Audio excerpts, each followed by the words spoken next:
Okay, guys, here we are. Here we are. Back here talking about a few things in the WNBA. I just did a recap on the game. The game went very well. This is what I want to talk about next. A lot of people are talking about are mentioning Kate. Here she is, right here, Caitlin Clark.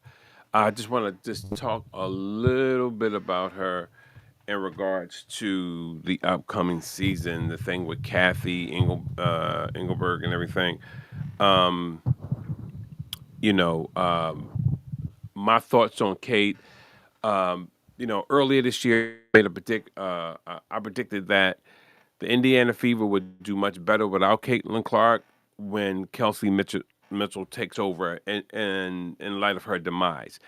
Don't get me wrong, Clark is a great player. I think that they could have had a very great season, but some things start to happen with her, and a lot of people don't, really don't want to talk about it. They don't want to kind of mention it or bring it up. They're like, oh well, we don't want to talk about Kate and Kate this, Kate that.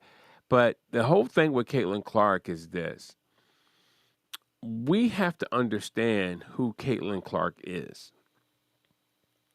and what she represents, and what she represents to the WNBA. I want you guys to hear me and hear me well. This is going to be it's going to be brief. I'm going to get right to the point.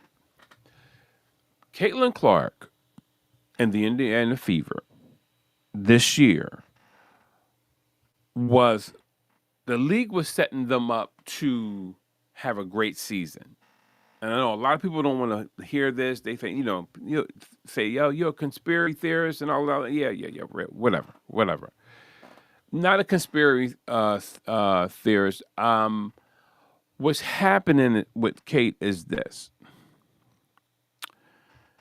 If you notice, uh, the Chicago Sky, the Aces, was pretty much dismantled from some of their key players. They was dismantled, and none of the teams really got better that was dismantled. They got a replacement, but teams like the Sky wasn't given any great players. Now, here's my thing. Kathy Engelberg, this is how she runs the league. And if you see it, you see it. If you don't, you don't. What she does is she allows that the Indiana Fever to recruit with impunity. They get they got three players. Out of the three players, they have one, two, three, four. They have seven NBA WNBA championships. Seven. They every time one of the Indiana Fever have gotten hurt, they have gotten a replacement for her. Now, people say, "Well, that's normal." It's not normal from the standpoint when you see in other teams and they're suffering loss and people are going down, but they're not getting the players that they need in order for this thing to sustain itself. All right? Now, let's get this